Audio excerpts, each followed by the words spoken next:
জয় শ্রীকৃষ্ণ। নমো তৎসৎ। মধুময় পদ্মগীতা 14 অধ্যায় গুণত্রয় বিভাগযোগ। শ্রী ভগবান কহিলেন, সর্বোত্তম জ্ঞান কথা বলিব এখন, যাহা লোভী সিদ্ধিপ্রাপ্ত হয় মুনিগণ।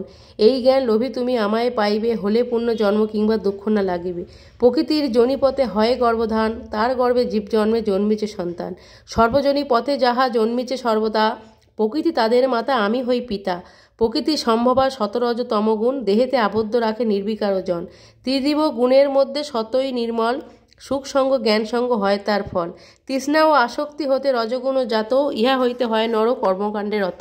অজ্ঞান হইতে জাত আমি তমগুণে, তাই আমি করি সদা ভ্রান্তি উৎপাদন।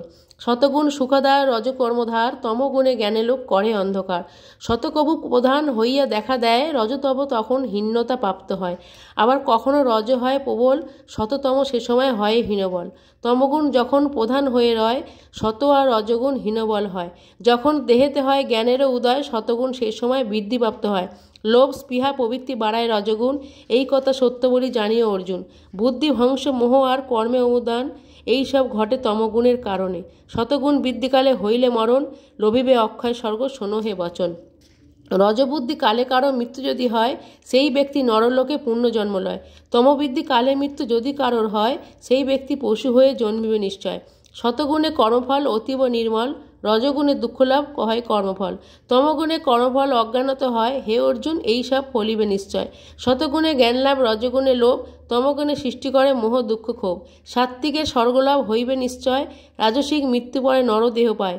হীন জনিপ্রাপ্ত হয় তামসিক জন, একথা সত্য বলি করিবে গ্রহণ।